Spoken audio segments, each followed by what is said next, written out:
La dernière réunion ce matin ici avec vous, je me suis réjoui d'avoir communion avec tous les frères d'ici. Ça se concrétise de plus en plus. Ça se vivifie de plus en plus. Et c'est ce qui tient. Et nous savons que nous ne sommes pas réunis autour d'un sentiment, ni d'émotion, ni rien du tout. Nous sommes réunis autour de la parole de Dieu. C'est ce qui fait la force justement de l'Église véritable. Et véritable parce que, voilà, on est plein d'imitations. Il y a plein d'imitations. Il y a plein de faux. Donc, quand quelqu'un aime la vérité, Dieu ne le laissera pas dans la fausseté. Alors, je vais vous lire un passage d'abord, pour que nous comprenions que ce qui fait la force de nos réunions, c'est ce texte que je vous lis ici, dans l'Hébreux chapitre 4, verset 12. Car la parole de Dieu est vivante et efficace, plus tranchante qu'une épée quelconque à de tranchant, pénétrant jusqu'à partager âme et esprit, jointure et moelle. Elle juge les sentiments et les pensées du cœur. Nulle créature n'est cachée dans lui, mais tout est à nu et à découvert, aux yeux duquel de celui à qui nous devons rendre compte. Ça veut dire tout simplement que nous allons rendre des comptes à Dieu. Voilà. Il faudra rendre des comptes au patron. On vit comme on veut, on peut faire ce qu'on veut, on peut faire ce qu'on veut. Rien n'est empêché parce que Dieu, de toute façon, il dit, je t'attends en nous. Donc il vaut mieux arranger nos affaires ici. Alors c'est pour cela que le texte dit, et ce matin je me suis levé avec une pensée, je vous dirai, je l'ai noté, mais j'ai retrouvé ce texte des Hébreux qui dit qu'elle juge les sentiments. C'est-à-dire que la Bible n'est pas sentimentale. Elle n'utilise pas les... Aujourd'hui, ce qui est beaucoup utilisé dans les réunions, c'est les émotions. On ne sait pas comment faire pour que les gens puissent avoir, je ne sais pas... C'est moi qui ai touché, non ? C'est pas grave, c'est pas grave. Donc, je vais pour qu'on puisse m'entendre comme il faut, parce que je n'ai pas le droit beaucoup. Alors, elle juge les sentiments. Elle sait comment on le dit, pourquoi on le dit, de quelle façon on le dit. Il n'y a aucun problème, il connaît tout. Dieu nous sonde tout de suite. Quand on parle, il dit je te connais.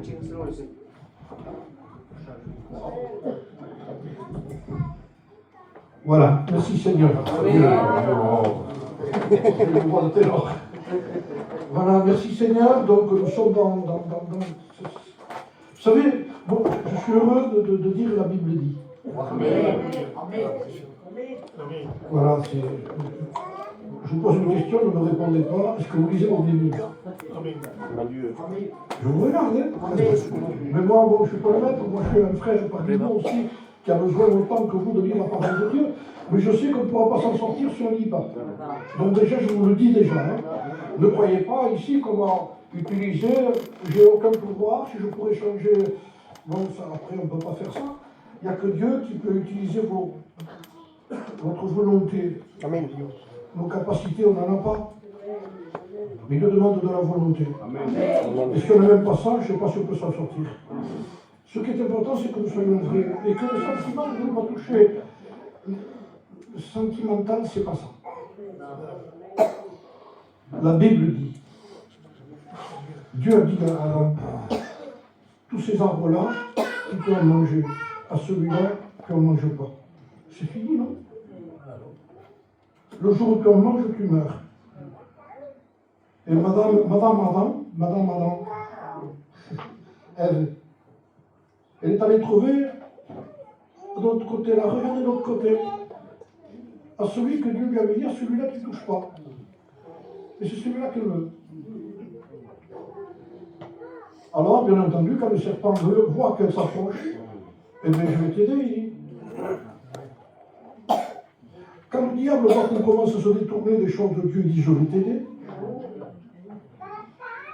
Mais tu ne quitteras pas le jardin d'Éden. On ne dira pas que Dieu n'existe pas. Et le diable lui parle. Parce qu'elle regarde le fruit, elle veut. Il y a tous les arbres quand même, mais elle veut celui-là. Hein. Terrible l'être humain comment il est. Et le diable dit, est-ce que Dieu t'a réellement dit de ne pas toucher de tous les arbres de la forêt? Il n'a pas dit ça. Si elle aurait écouté, son mari qui lui a rapporté les paroles de Dieu, parce que Dieu a parlé à lui.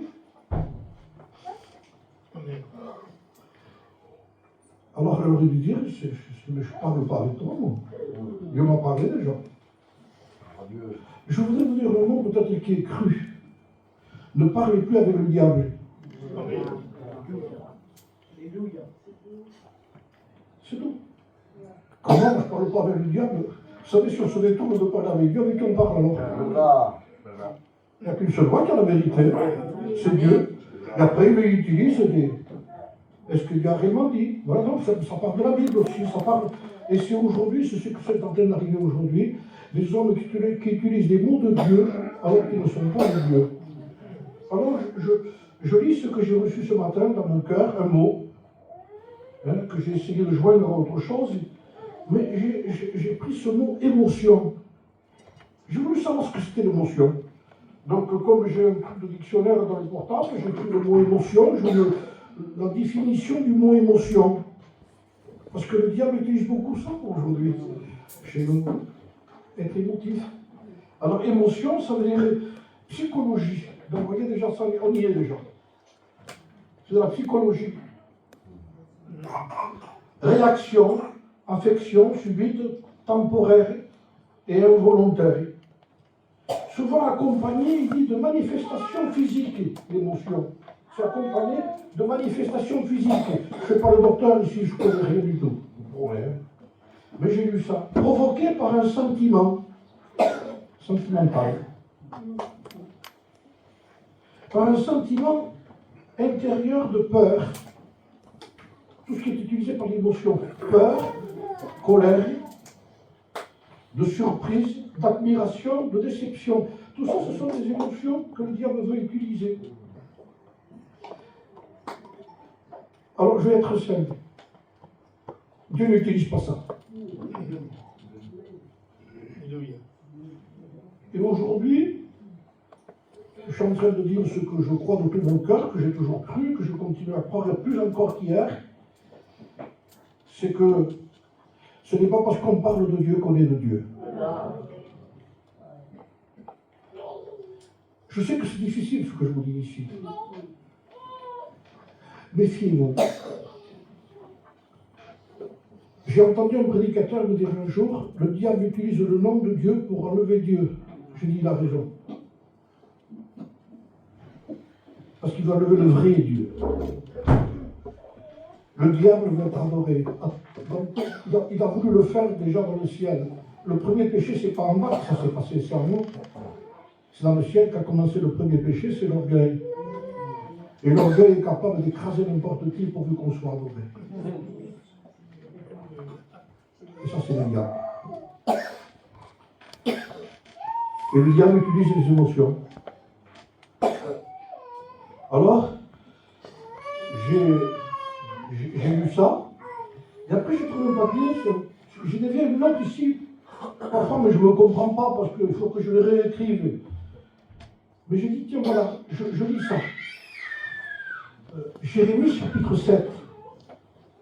C'est Dieu qui parle à Jérémie, il dit, à Jérémie, la parole s'est adressée à Jérémie de la part de l'Éternel, il lui dit, un de ces mots, place-toi à la porte de la maison de l'Éternel. Je vous en ai parlé quand je suis venu ici. Il a dit, sors du temple. Et avant qu'il rentre, prêche dehors.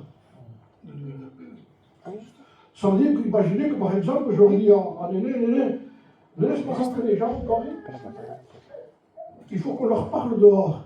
Mais les gens voudraient rentrer pour qu'on fasse la réunion. Mais là, il y a le sens réel de ce que la réunion dit. Place-toi à la maison de l'Éternel et publie ses paroles. Et il dit, écoutez la parole de l'Éternel. Mais eux auraient pu dire, mais attendez, on n'est pas rentré, attendez. Laissons-nous asseoir. Commençons la réunion, présentons la réunion, faisons le devoir que nous devons vont faire par rapport à la réunion. Tu n'as pas besoin de ça, il dit. Parce que la vraie réunion est dehors, il dit. Pas ici. C'est le vrai christianisme. Le vrai christianisme, c'est dehors.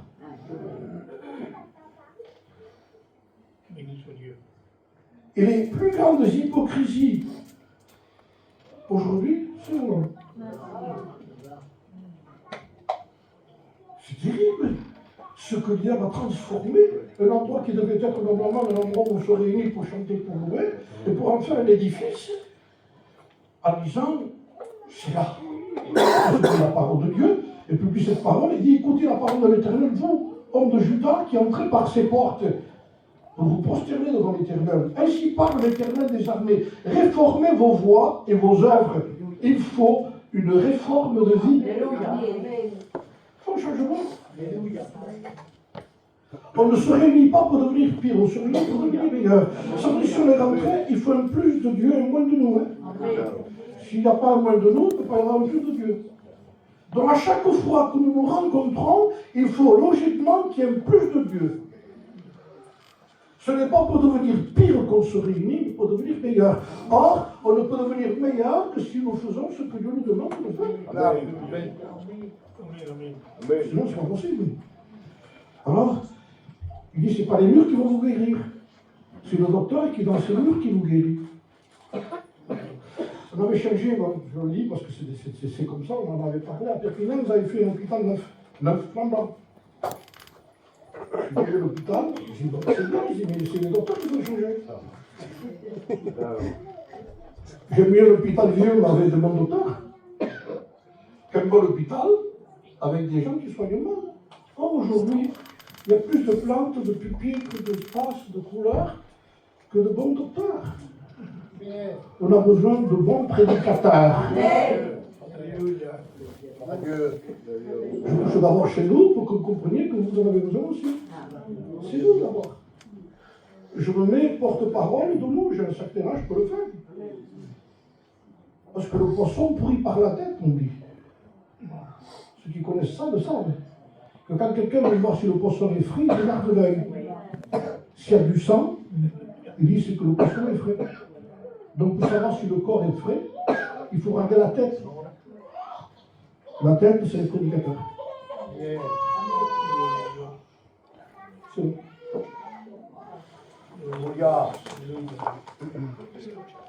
C'est là que je reprends cet exemple de Pierre et de Jean quand ils étaient au temple devant la porte du paralytique qui était devant, avant de rentrer dans le temple, c'était à l'heure de la prière. Je vous l'ai dit, mais moi ça me concerne beaucoup ce que je vous dis ici, parce que ça m'intéresse aussi. C'est qu'avant de rentrer prier, c'était là, il y avait un paralytique devant, ils ont dit aux paralytiques, ils avaient l'intention de prier pour eux, parce qu'ils l'ont guéri. Ils ont prié pour lui, ils l'ont guéri. Au nom de Jésus, bien sûr. Mais c'était avant de rentrer. C'est-à-dire que pour eux, ils n'avaient pas besoin de rentrer pour faire un miracle dehors, parce que le miracle se fait dehors. Ils ont pas dit, on va passer 2 heures de prière, on va rencontrer Dieu. Déjà, ce mot, il faut. Hein? Moi, j'ai entendu des cantiques, on va rentrer dans sa présence, vous ne croyez pas? Il faut rentrer ici pour rentrer dans la présence de Dieu. Comment on fait? Donc, on se rend compte qu'on a été dopé, trompé par le système qui veut nous cloîtrer, nous enfermer dans une hypocrisie où tout le monde veut être quelqu'un, vous comprenez? Alors Pierre et Jean ont dit, n'ont pas dit écoutez-nous, vous avez de quoi prêcher, vous avez donné le code, c'était des hommes, je ne vous dis pas. Ils ont dit tout simplement, regarde-nous. Ça veut dire que le témoignage est beaucoup plus important que la prédication.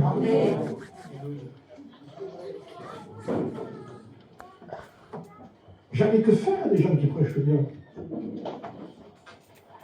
Qu'est-ce qu'on a à faire? Qu'est-ce qu'on a à faire? Certains, ce sont ceux qui font le plus d'erreurs. Alors leur prédication suffisante. Ça passe pas dans la Bible. Ils sont éloquents, mais à côté. Alors Pierre a dit, ce n'est pas une question de parole, c'est une question de témoignage. Regarde-nous. Et ça, c'est la parole de Dieu. Ça veut dire que tout ce qui se passe est à l'extérieur du local.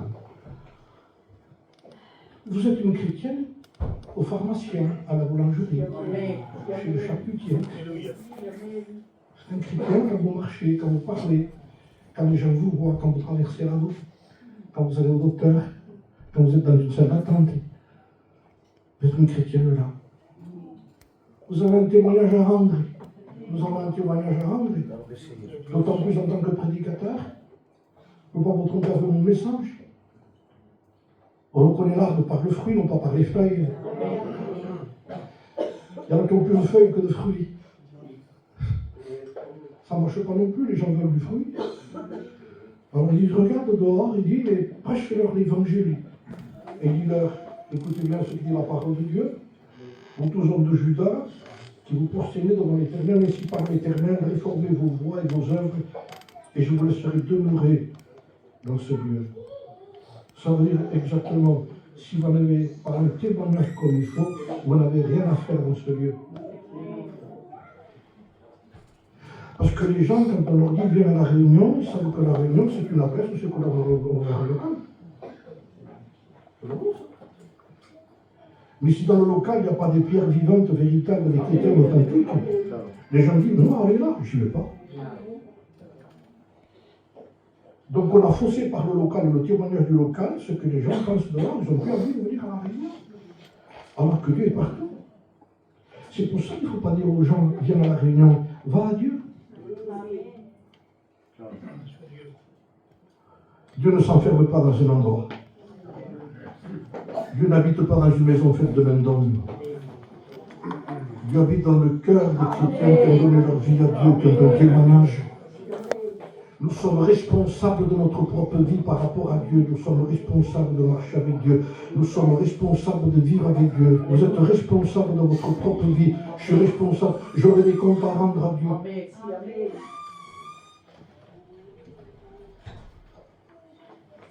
Seigneur disait à certains, non simplement vous ne rentrez pas dans le ciel, vous empêchez les autres d'y rentrer. Car il y a l'esprit de pharisianisme. Il faut arrêter avec ça, frères et sœurs. Dieu veut nous aider ce matin. Vous croyez que Dieu veut la perte de nous?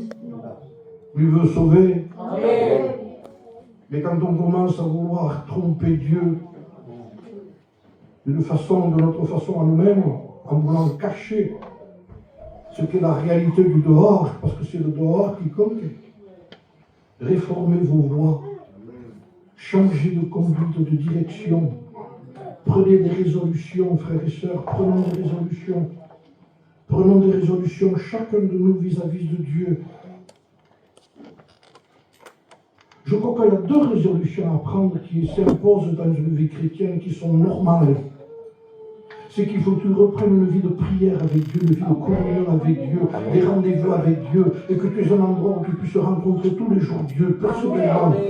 Parce que ta véritable vie de communion de frères concerne d'avoir une vie personnelle avec Dieu. Tu ne peux pas avoir une véritable vie de communion de frères si tu n'as pas une vie personnelle avec Dieu. C'est faussé, c'est pas vrai.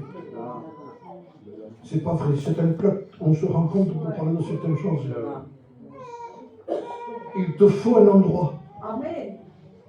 Si tu l'as délaissé cet endroit, tu n'auras aucun succès si tu ne te retournes pas dans cet endroit. Entre dans ta chambre et ferme ta porte. Si on réussit à ça dans une église, on a réussi par rapport à l'église, c'est qu'un chrétien doit faire deux choses. Il doit parler avec Dieu et il faut que Dieu lui parle.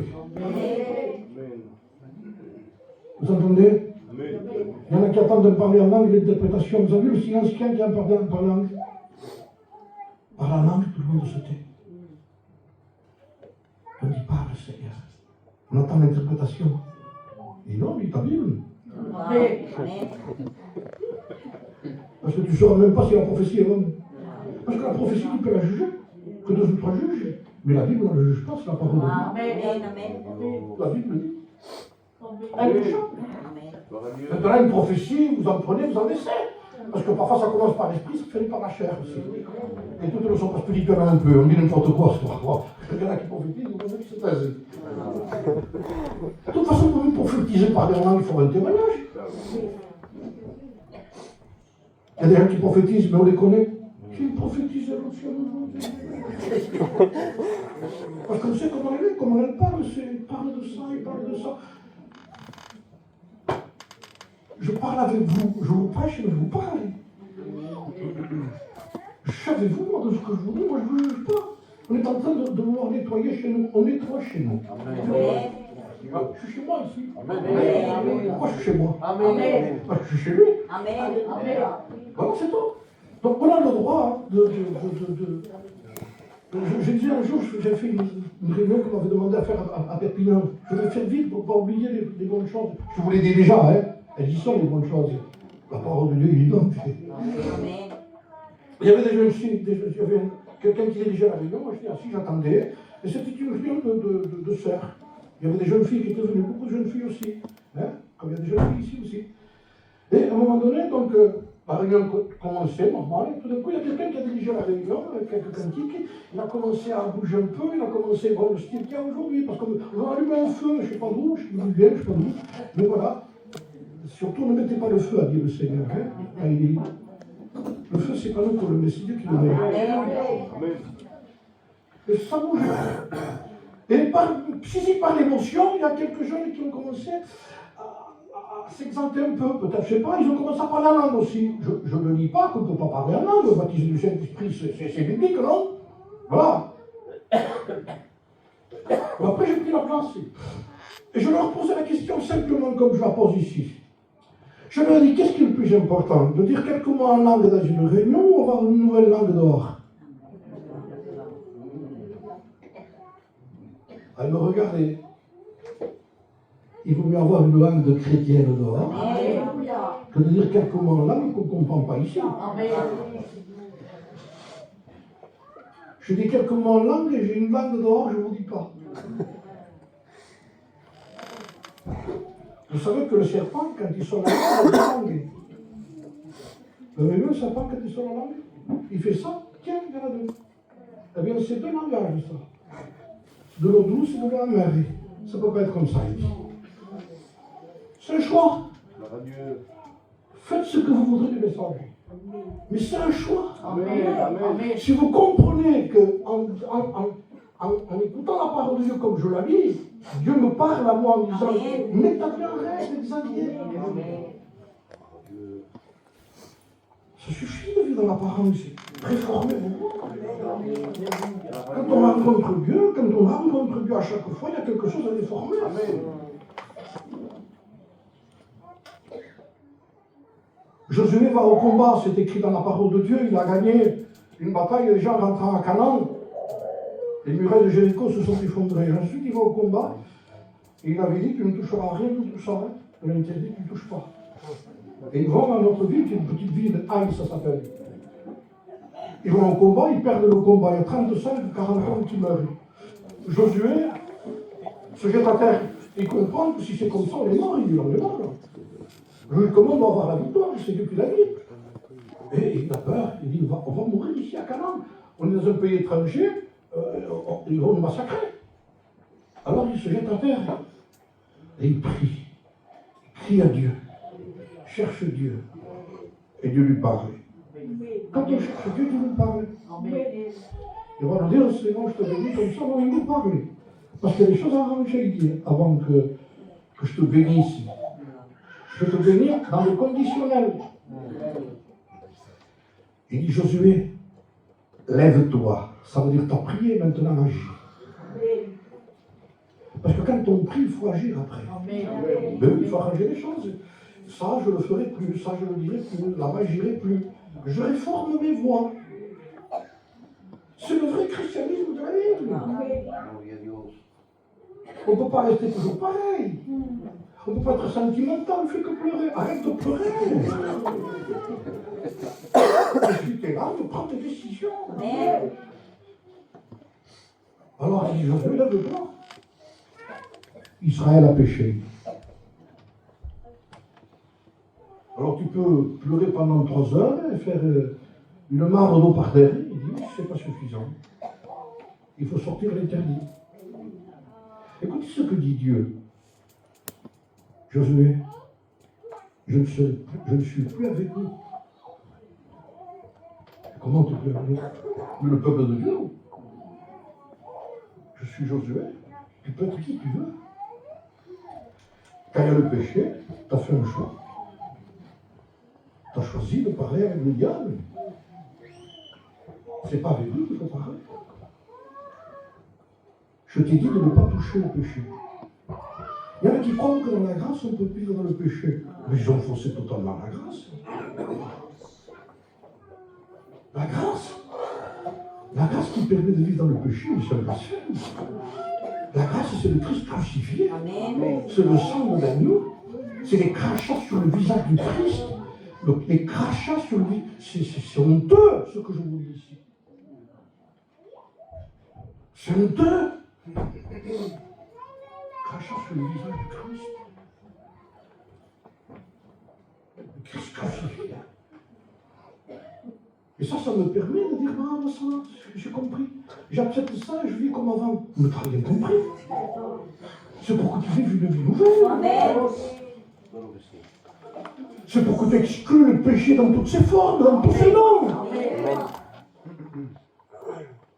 C'est ça le christianisme. Amen.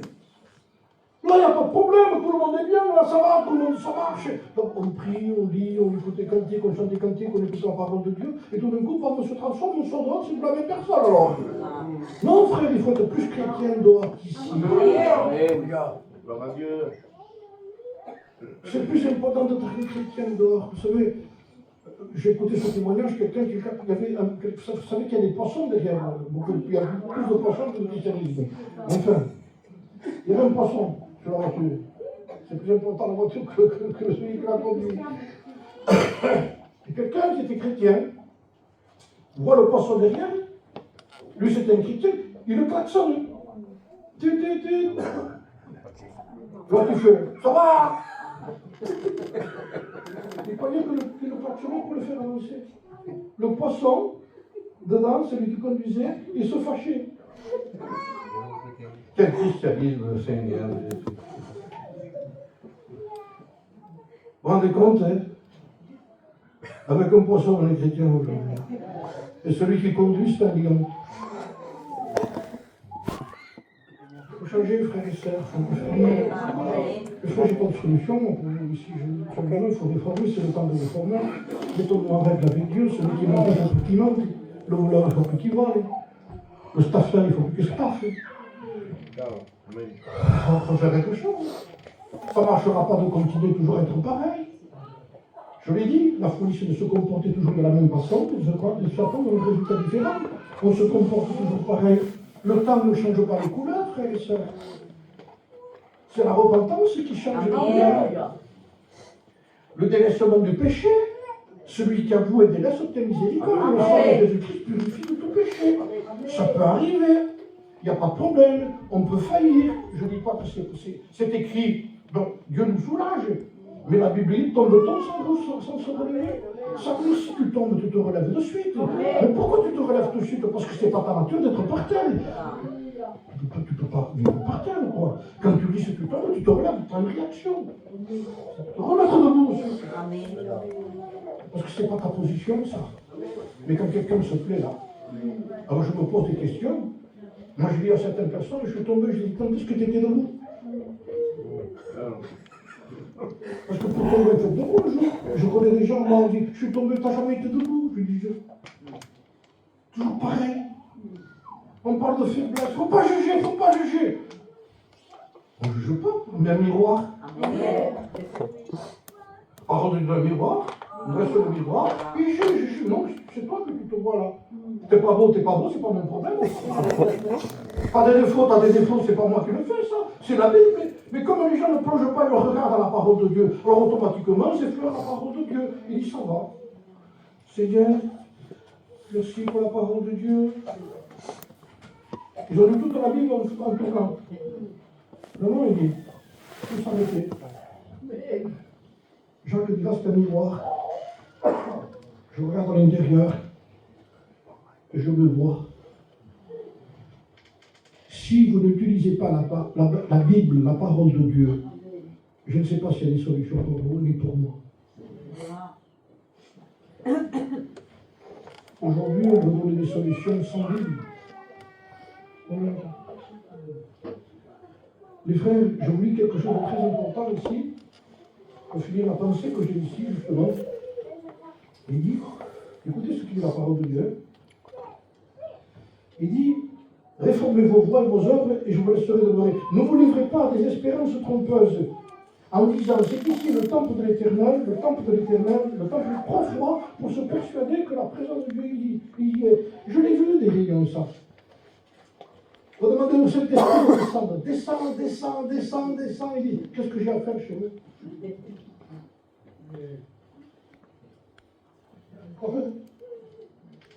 Parce que le Saint-Esprit ne descend que là. Si la priorité n'est pas la Bible, ce n'est pas le Saint-Esprit qui descend. Je donne un exemple vite fait. C'est-à-dire quand Noé lâche la colombe, il la lâche pour savoir si les eaux ont diminué. Il dit que la colombe, quand elle part, elle ne trouve pas un endroit pour ses pattes. Elle revient à l'arche. Et après, il la renvoie à Noé. Et à un moment donné, elle revient avec une branche d'olivier. Et Noé comprend que les eaux avaient diminué sur la terre. Il comprend que déjà, ça y est, l'eau a diminué. Qu'est-ce que je voulais par là? Écoutez bien. Le Saint-Esprit, la colombe, quand elle part, elle cherche pour poser, mais il n'y a pas d'endroit. Je l'ai. Il n'y a que de l'eau, et l'eau, c'est le symbole de l'orgueil, la mer, c'est le symbole du monde. Si c'est vous verrez. Il n'y a que l'eau, il n'y a rien. Je ne peux pas me poser parce qu'il n'y a rien pour me poser. Et après, l'eau diminue. Ça veut dire qu'il y a l'humilité qui arrive d'un mot chez l'eau. Ça diminue. L'orgueil commence à baisser. Et quand l'orgueil commence à baisser, que l'eau diminue, l'olivier commence à apparaître. Et là, la colombe, il dit, il y a un endroit où je peux m'opposer. C'est qu'il y a de l'humilité dans cette église. Et tant qu'il n'y a pas d'humilité, le Saint-Esprit ne descendra pas. On peut chanter en espagnol, en anglais, en rome. On peut prêcher comme on veut, on peut chanter comme on veut, on peut prendre les styles qu'on veut. Ça ne marche pas, Elie. Je ne suis pas influencé par ça. J'ai beaucoup de chanter, je n'entends même pas, mais quand il n'est pas converti. On fait chanter des gens qui ne sont pas convertis. Parce qu'ils chantent bien. Ah, d'accord. Il y a plus de chance, c'est quelqu'un qui a une bonne voix que quelqu'un qui est spirituel. Je ne sais pas si vous chantez pas, c'est un problème. Je dis c'est plus important votre témoignage que de chanter. Mais je vous dis que c'est dans le sentiment, mais c'est faux. Alors on est en train de foncer. Quand on fonce, on dévie un peu, c'est fini, on est de l'autre côté. Dieu n'y est plus. La colombe a pris le morceau de branche d'olivier, l'a ramené à Noé, et Noé comprit que les eaux avaient diminué. Je comprends maintenant l'orgueil descend. Il y a plus d'orgueil que de spiritualité. Ne me touchez pas. Seigneur, parle-moi. Et quand c'est un frère qui le dit, on ne supporte pas que ce soit lui. Qu'importe qui le dit, pourvu que ce soit vrai. Amen. Je peux être maladroit en disant des choses, hein, je dis. Hein. Je peux m'humilier en disant parfois que j'étais maladroit en disant des vérités. Mais jamais je veux m'humilier par rapport à la vérité. Parce que je suis maladroit peut-être, mais pas par la vérité. Alléluia. Vous avez des infirmières quand vous dites, parle celui-là, quand tu te piques, tu ne le sens pas. Et vous en avez d'autres qui sont maladroits, ils font des bleus. Le principal, c'est que ce soit dedans, le liquide. Non. Le principal, c'est que ça te guérisse. Même pas ça, on regarde aujourd'hui. Je vous dis que nous avons besoin, je vous promets. Et je voudrais essayer de faire passer le message. Je suis maladroit pour vous le dire peut-être. Mais on a besoin de se remettre en question, frères et sœurs. Ce n'est pas l'église d'aujourd'hui comme l'état qu'elle est aujourd'hui qu'elle sera enlevée, c'est pas celle-là. Le Seigneur connaît les siens, il a la parole de Dieu. Il connaît son église, et c'est pour cela que les cantiques rappellent quelque chose d'important, écoutez bien, concernant l'église. Il y a un texte qui dit, reviens Sulamite, reviens, afin que nous te regardions. 4 fois le même mot, reviens, Sulamite, reviens. Pourquoi? Pour qu'on te regarde. On a besoin de retrouver la vraie église. Reviens l'église. Reviens, on a perdu le modèle, on ne sait plus comment elle vivait. Il dit reviens. Pourquoi? Parce qu'on n'a plus de modèle. Là-bas, on fait comme ça. Là-bas, on fait comme ça. À tel endroit, on ne met pas le voile. Alors, qui c'est qui a la vérité? La Bible, le voile, c'est écrit depuis longtemps, ça. Mais voilà. C'est votre église moderne. On prend les musiques un peu que ça bouge. On bouge plus que ce que ça prie. Alors il faudra pour faire, ça bouge. C'est pas parce que ça bouge que c'est spirituel. Frère et sœur. Il faut rester sur les lieux. Alors, la Bible parlera d'hommes sensuels n'ayant pas d'esprit. C'est pas un mot vulgaire ce mot. Ça veut dire que les gens qui utilisent les sens. Il y a 5 sens. Je ne suis pas docteur, je vous parle de ce que c'est. Sentir, voir, entendre, ça c'est les sens humains. Et les gens veulent utiliser les sens des gens pour apporter une atmosphère jolie, ce qu'ils font. Alors on utilise les sentiments. On peut arriver à faire pleurer quelqu'un. En le faisant pleurer, alors on peut le réjouir. En le faisant lever 4 ou 5 fois. On va lever les mains, mais ça, on sait le faire, ça. Mais c'est le faire, toi aussi. Et les frères savent le faire, ça. On fait lever les gens pendant quelques fois, on dit la présence de Dieu, on va crier au Seigneur, le Seigneur est là, il dit non, je ne suis pas. Il faut d'abord il faut réformer les lois, Jésus, il faut te donner. Il faut que tu juges le péché, il faut que tu condamnes le péché, que tu lapides le péché, et après je reviens chez toi, Josué. Amen. Il faut qu'un chrétien se remette en question tout seul. Tu peux prendre de la baguette de pain si tu veux, c'est pas important, mais dire ça ne dérange pas qu'on peut la sincère. Je vous le dis. Mais ce qui est important pour nous, c'est d'abord de se juger soi-même. Amen. Afin que nous ne soyons pas jugés. Jugeons-nous, ne jugez pas, hein. Jugeons-nous. Et reprenons les choses de Dieu comme Dieu le veut. Mes frères, notre but à nous, c'est qu'on se retrouve dans le ciel. Les frères ici, ils sont là. C'est que l'église, on se retrouve en haut. Et qu'on se retrouve devant le trône ensemble, comme ça, en train de lever les mains. Parce que c'est le but, c'est pas d'avoir du succès, d'avoir une église remplie. Dieu ne veut pas remplir le local, il veut remplir le ciel. Et aujourd'hui, on a de l'ambition. Combien de membres tu as? Attendez. Combien de gens sauvés il y a? Nous sommes responsables de nous-mêmes. Je suis responsable de ce que je vous dis. Parce que je sais que la Bible dit. Moi, je ne suis pas un spécialiste. Il y a certains livres que quand je lis encore, je nage. Je ne comprends pas. Mais ça fait rien. Il continue à lire. Ça te fera du bien quand même. Oui, tu ne comprends pas. Mais je ne dis pas, je ne comprends pas tout, mais je comprends une chose, c'est que Dieu est pur, il veut qu'on soit pur. Dieu est seul, il veut qu'on soit seul. Ce que Dieu nous a donné un moyen pour parler avec lui, c'est compris. Et pour qu'il nous parle, il faut ouvrir la Bible. C'est simple. Mais si on ne fait pas ça, qu'est-ce que de quoi voulez-vous que je vous parle? De psychologie? De sentiments, d'émotions? Écoutez bien ce qui est rentré aujourd'hui. Ce que dit la parole de Dieu. Et c'est le sens de ce que je vous ai dit concernant l'émotion. Ça a été accentué ce matin. Je ne croyais pas rester que sur ça, mais c'est important pour les temps qu'on vit. Parce que les gens utilisent beaucoup les émotions des gens en leur faisant croire que c'est de la spiritualité. C'est pas vrai, hein? Ils ont tous un sens. Ils sont psychologues. Est-ce que vous savez qu'il y a dans un pays, on utilise même pour la prédication des gestes? Je l'ai appris ça. On utilise des gestes. Il y a des spécialistes.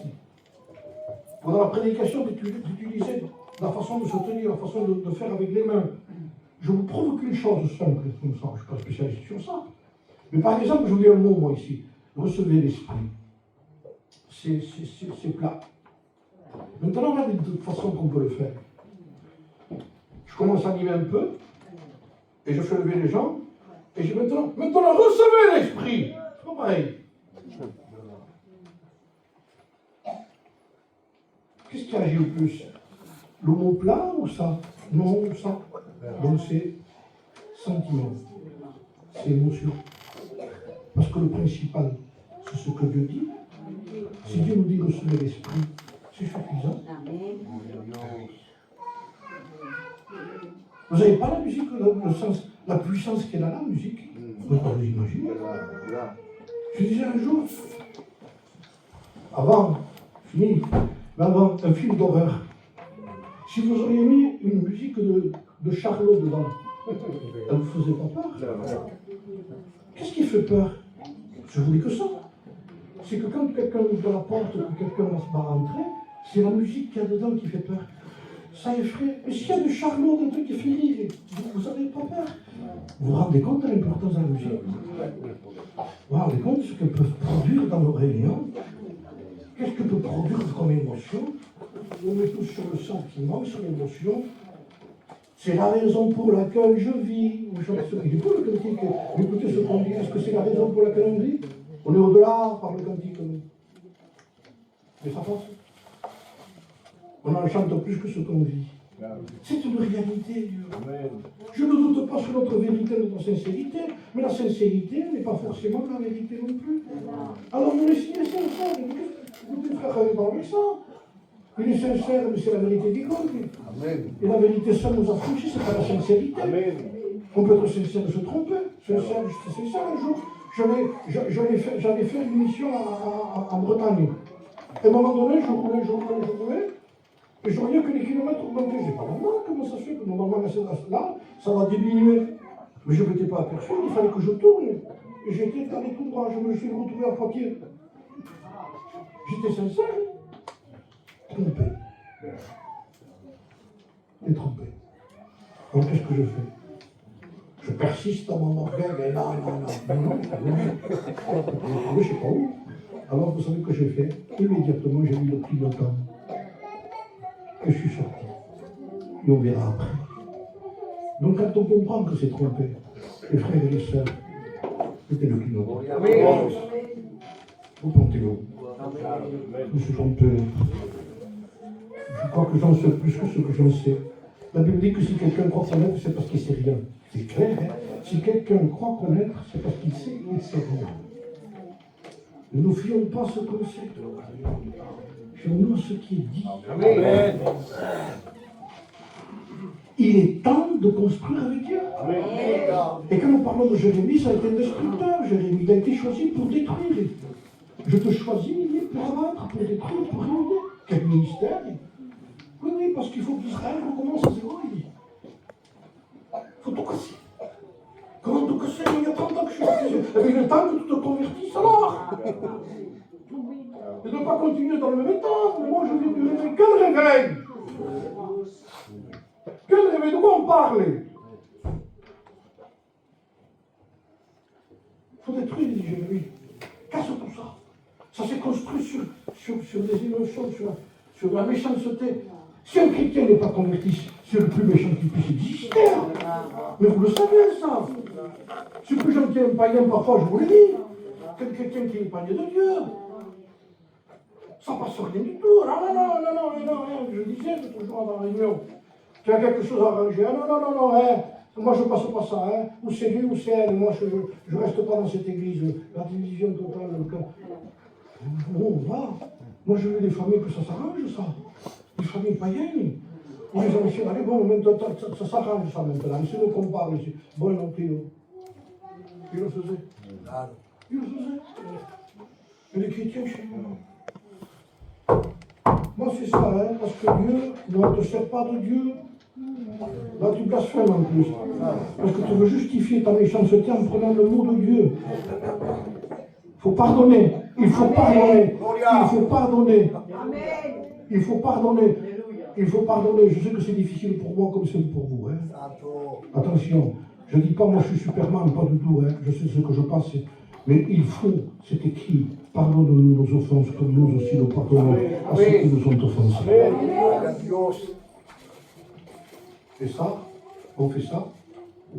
J'en veux pas. Il ne faut pas avaler. Avale-le, sinon ça va t'étouffer.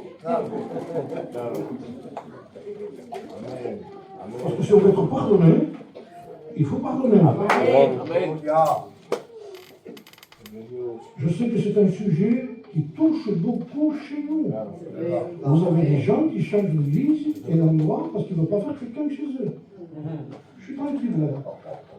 Pourquoi tu vois plus celui qui te parle plus? Mais ça change le scripture. Alors je disais, un serpent rampe toujours et change de peau.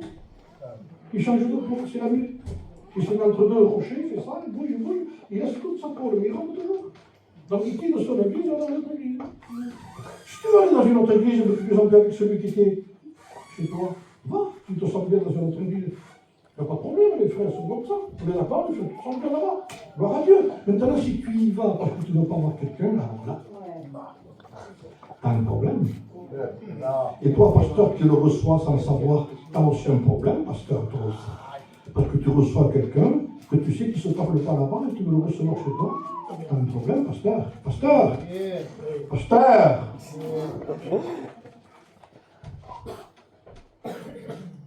Si nous nous jugions nous-mêmes, je vous promets qu'il y a assez de travail chez nous. Il faudra avoir balayé chez nous. On a besoin, frères et sœurs. On a besoin. On ne part pas au ciel comme ça. Le Seigneur est parti nous préparer une place. Mais avant de venir, il nous prépare pour la place aussi. Il nous a préparé une place, il nous prépare pour la place. Parce que rien d'impur, ni de souillé, n'héritera le royaume des cieux. Il faut sortir ça de l'idée. Ah, mais je ne suis pas à la hauteur, moi non plus. Moi, je vous prêche, je ne suis pas à la hauteur, mais je sais que c'est ça. Alors que je vais faire le travail à ça. Nous concentrer sur ça. Concentrez-vous sur ça. Est-ce qu'il n'y aurait pas une mauvaise pensée, Seigneur? Est-ce que mon pardon est total? Est-ce qu'il n'y aurait pas des racines d'amertume? On peut couper un arbre, on peut y écouter le mouton vert qui sort. Et là, on peut sortir la racine. Amen. Alors, on se persuader, c'est ici le temple de l'Éternel. Alors, ne vous livrez pas d'espérance trompeuse. Maintenant, je vais vous donner la vraie signification de ce que c'est ce mot, parce que j'ai pris une version Jérémie chapitre 7, ça veut dire une confiance illusoire. Et dans le mot illusoire, il y a le mot illusion. Et dans le mot illusion, il y a le mot illusionniste. Et dans le mot illusionniste, il y a le mot magicien. Et on comprend que dans le livre de l'Apocalypse, il y a écrit dehors les magiciens. Nous avons été plus magiciens que prédicateurs. Alors, qu'est-ce que ça veut dire, illusion?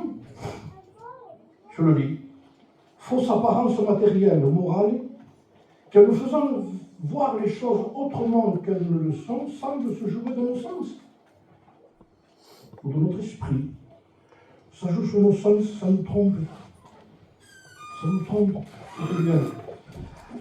Fausse apparence, c'est que l'on attribuait au démon ou à la magie. Illusion. C'était attribué au démon ou à la magie. Il n'y a pas de problème, vous c'est Dieu, si vous c'est le diable. Ne croyez pas, mais il parle du diable dans le Dieu. Pourvu que ce ne soit pas Dieu, lui. Dites que c'est pas moi. Dites que c'est un problème, mais c'est pareil. C'est nous sortir de là. Écoutez bien, fausse apparence. On l'attribue au démon ou à la magie. Erreur de sens de l'esprit, produite par une fausse apparence. Erreur qui abuse de l'esprit. Alors, j'ai mis un texte ici, je vous le lis. Je ne peux pas tarder, on va finir.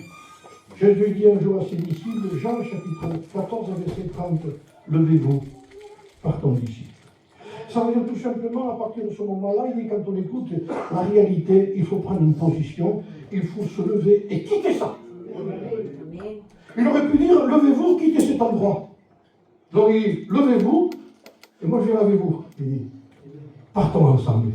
Nous allons quitter cet endroit. Nous allons quitter cette position. Nous allons quitter cet état d'esprit. Nous allons quitter cette façon de vivre, ce christianisme qui n'a aucun sens de vie. La réalité, c'est quand vous êtes dehors et que vous voyez les gens et que vous êtes un chrétien et que les gens disent, il y a un témoignage cette personne, c'est un témoignage, mais vous êtes un témoin du christianisme, de Jésus-Christ. Vous pouvez parler, les gens vous écouteront. Vous procurez la paix, heureux ceux qui procurent la paix. Et ils seront appelés fils de Dieu. Vous entendez, quand quelqu'un va trouver quelqu'un, ne sait rien, ça peut arriver. Ils t'ont fait ça. Non, ça fait rien, ça. C'est pas important. Il y en a eu un mauvais moment. Il n'y a personne qui parle comme ça aujourd'hui. Crucifiez-le, tuez-le. Non, c'est pas ça, frères et sœurs. Non, non, non, non. On a besoin. Vous savez, un jour, j'avais dit à l'église de Béziers, je lui dis, si vous êtes fatigué dans la barque, en gravant, il dit, ne quittez pas la barque, je disais, Dites à votre frère qui vous aide, mais ne quittez pas la barque. Parce qu'un jour, c'est vous qui serez fatigué. Après, c'est lui qui sera fatigué. Alors, après, vous raberez pour lui. Mais surtout, ne quittez pas la volonté de Dieu. Restez à l'intérieur de la volonté de Dieu. Ne démissionnez pas. Il y en a qui veulent être chrétiens tout en vivant comme ils veulent. Vous sortez du corps de Christ. On ne peut pas se tromper. C'est de l'illusion. Le diable est en train de berner, de tromper, d'illusionner les gens. Il leur dit, tu peux continuer comme ça, le Seigneur le voit. Il exagère ce prédicateur. Je vous promets que je ne dis pas 10% de ce que Paul voudrait. Gloria a Dios. Je suis court dans ce que dit Paul. Si Paul serait là, il coupe le pupitre en coup de poing. Si Jérémie serait là, si Néhémie serait là, si les prophètes d'avant seraient là, on aimait les prophètes d'avant qui disaient, mais non, il n'y a pas de problème. Il dit, paix, paix parmi le peuple. Faux prophètes, disaient les hommes de Dieu. On prophétisait la paix alors que le peuple vit dans le péché. Vous ne savez pas qu'il va récolter ce qu'il va semer, que tôt ou tard c'est la ruine sur lui. Vous ne savez pas qu'il faut que le peuple se repente, qu'il cherche Dieu de tout son cœur. Vous savez de quoi on a besoin dans nos réunions? On a besoin de plus de réunions de prière que d'autres choses. Arrêtons avec les réunions de cantiques, de tout ce que vous voulez. Pour un temps, cherchons Dieu, cherchons-le. Je vous exhorte à le faire, je m'exhorte à moi-même à le faire. Revenons à la parole de Dieu. Qu'est-ce que veut Dieu? Vous savez ce que disait un prédicateur? Que le Seigneur n'a jamais dit ma maison sera appelée une maison de prédication, ni de cantique, ni une maison de prière. Et aujourd'hui, c'est ce qui parle le plus. On ne supporte plus la prière, on ne supporte pas la prière. Je vous le dis parce que j'en fais partie. Je sais de quoi je vous parle. C'est dur de prier. C'est dur. On est dans la réunion, et quand il faut prier, quand il fait une réunion de prière, on prie une fois chacun, et quand on a fini, on fait ça. On a fini. Ah, j'ai fini, moi. Ça y est, j'ai fini. Qu'est-ce que tu as fini de quoi? On ne peut pas rester une heure. Vous n'avez pas pu veiller une heure. Il faut qu'une réunion de prière reste un quart d'heure. Alors on va prier parce que Samuel ne peut rien faire. Oh. Il n'y a que là, on peut rien faire. C'est le sec et le sarment, ce passage. Ça veut dire de temps en temps, tu peux te promener, sarment, aller ailleurs, quoi. Tu te détaches, tu sais, pour aller faire un tour. Il faut que tu restes toujours là. Sinon tu meurs, hein. Tu sèches, tu meurs. Tu es au feu, hein. Donc il faut venir rester à l'intérieur. Veillez, priez, veillez et priez, afin que vous ayez la force d'échapper. Pas d'éviter, d'échapper. Parce qu'éviter, vous n'éviterez pas ce qui va arriver. Mais vous échapperez. Pourquoi? Parce que vous aurez la force d'échapper à ce qui va arriver. Ça arrive vite, ce qui arrive. Il va y avoir des choses qui vont se passer. On dit que dans les commencements des douleurs, permettez-moi de vous dire ça tout simplement, les femmes comprennent ce que ça veut dire. C'est que les commencements des douleurs, ça va s'accentuer, ça veut dire. Ça va être de plus en plus fort. Mais ça prouve que la naissance va avoir lieu. Ce qui va venir viendra. Les problèmes de la vie que nous avons sont en train de nous montrer une chose. Ça va s'accentuer. Et si l'Église ne rentre pas dans la volonté de Dieu, je vous promets que tous les coups de vent, il ne reste que rien. Le méchant, il est dans la maison de Dieu comme la paille. Il se prend l'arbre. Le méchant, lui, parce qu'il reste méchant, il ne va pas se repentir. Il est là, il fait des cantiques, c'est la paille. Mais là, qu'est-ce que c'est? C'est l'arbre. Comment il. Le juste, il est comme l'arbre planté près des courants d'eau. Il est près des courants d'eau qui donne son fruit en sa saison. C'est l'arbre. La différence qu'il y a entre quelqu'un qui obéit et qui n'obéit pas. Et l'autre se croit que tu n'es même pas un buisson, tu me parles. Et l'autre se croit pour mon chrétien, tu es pareil. La preuve, je vais te prouver, il dit, parce que le vent va souffler, ça va souffler partout. Hein. Ici, à Béziers, Perpignan, partout ça va souffler. Tout ce qui n'ont pas battu sur le vent, je vous promets qu'ils vont être dispersés. Hein. Tous les mouvements qui n'ont pas été battus sur le roc, ça peut chanter, crier, sauter, tout ce que vous voudrez. Sans s'envoler, hein. Qu'est-ce que vous croyez? Dieu attend son jour. Il dit faites comme vous voulez. Mais bientôt je vais souffler. Et quand il souffle, il la paille part. Le méchant, il dit, il ne résiste pas dans l'assemblée des justes. Vous savez, c'est une église qui marche avec Dieu. Je vous promets que vous n'aurez même pas besoin de vous occuper de méchant. Il va s'en aller. Pourquoi? Il ne supportera pas la sainteté de l'église. Il ne supportera pas l'obéissance de l'église. Il ne supportera pas le pardon de l'église. Il ne supportera pas la persévérance de l'église. Vous voulez voir si quelqu'un tient debout? Faites des réunions de prière, vous allez voir. Vous saurez combien de monde vous avez chez vous. Vous allez voir quand quelqu'un ça me tombe, moi je vais plus dans cette église. Pourquoi ça fait que prier? Voilà, parce qu'ils veulent de la posture, ils veulent bouger, ils veulent sauter, ils veulent danser. Ça va, on se peut pas prier. Alors, je vous dis, hein, j'ai épousé un homme qui s'appelait Florian. C'était un homme joli, c'était un homme de Dieu. Je vous dis parce que c'était joli, il est décédé. Mais il disait, quelqu'un qui ne doit pas faire bouger ni l'épaule, ni les pieds. Il faut qu'il fasse avec eux, des louanges avec eux. Amen. C'est qu'un truc spirituel. Il n'y a que ça qui va tenir. Tout va être inspiré par Dieu, mais aucun dit que c'est pas n'importe quel cantique. On va rentrer là-dedans parce qu'il faudrait un grand moment d'en parler.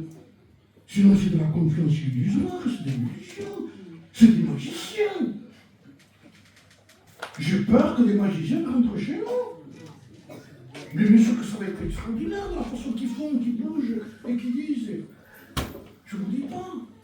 Mais Dieu, où il est là, d'où il est Dieu là.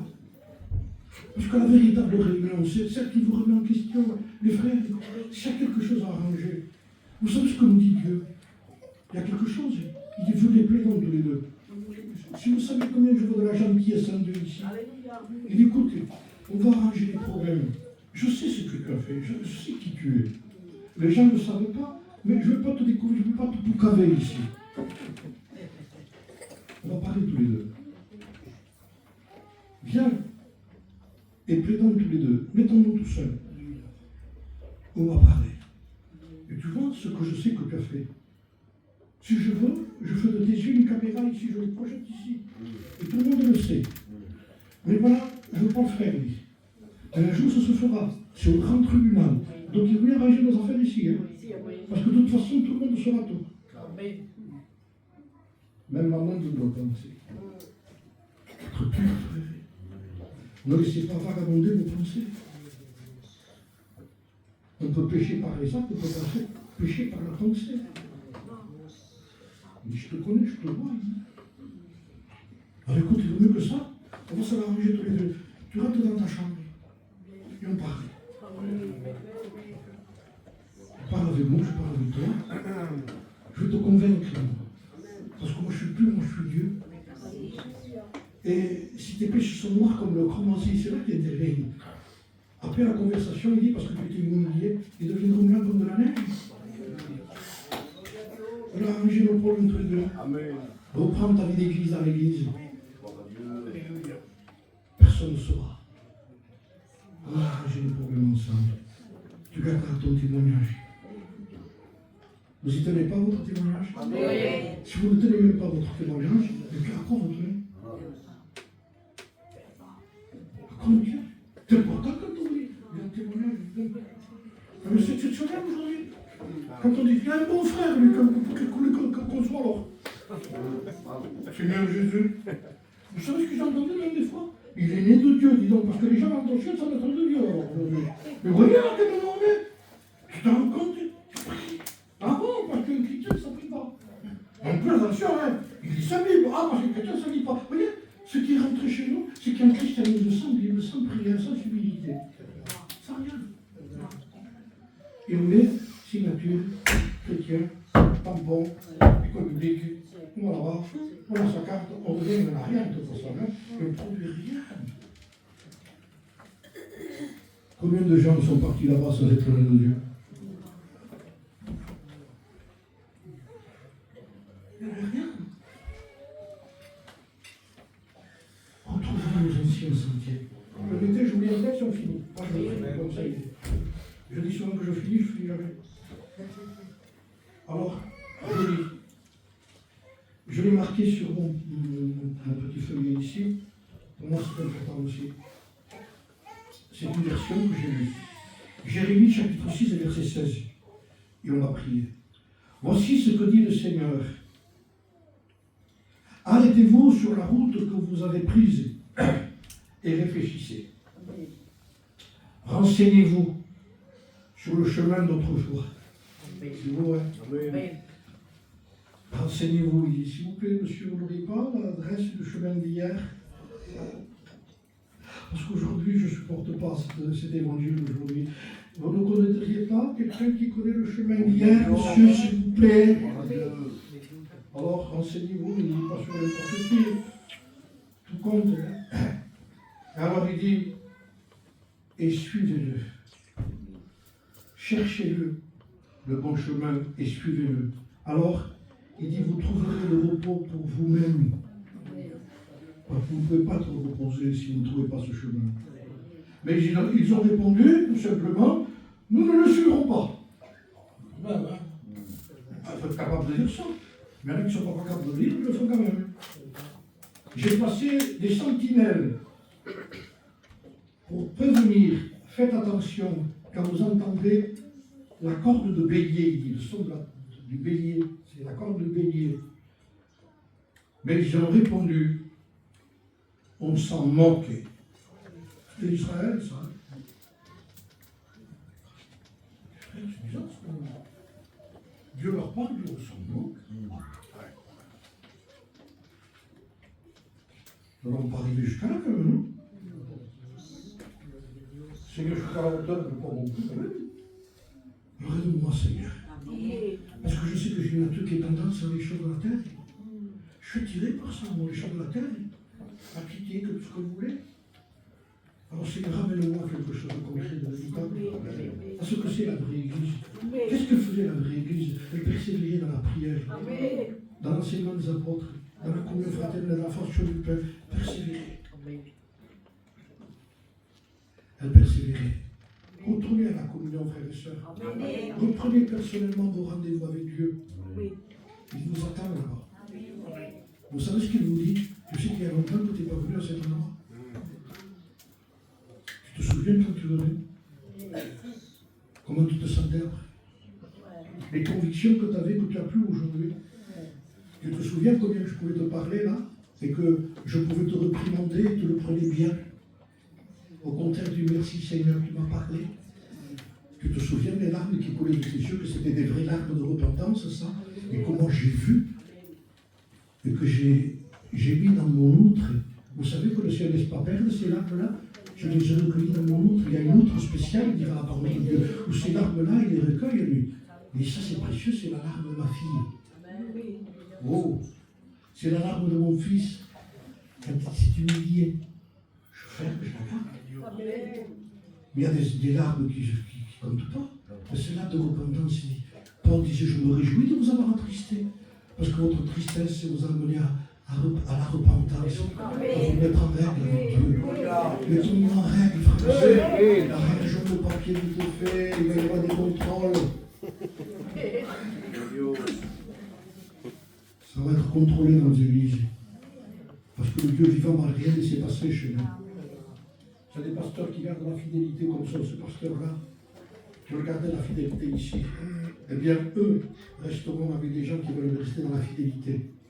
Et s'il y en a qui ne sont pas d'accord, automatiquement, ne vous en faites pas. S'ils n'en veulent pas, donc priez pour qu'ils reviennent. Mais s'ils n'en veulent pas, le méchant ne résistera pas dans l'assemblée des justes et des pécheurs. Alors, il veut se repentir. On prie le Seigneur. Avec vérité, colère, Seigneur. Et mon cœur est avec mes frères et sœurs ici. Seigneur, ce que tu me montres dans mon cœur, je veux le partager. Parce que je sais que tu es un Dieu qui contrôle tout, qui sait tout, qui veut tout. Le prix du sang a été trop cher. Le achat de l'homme a été trop cher pour qu'il y ait Dieu. Mais tu l'as payé quand même. Nous, maintenant, vivre comme on veut, avec un tel prix payé.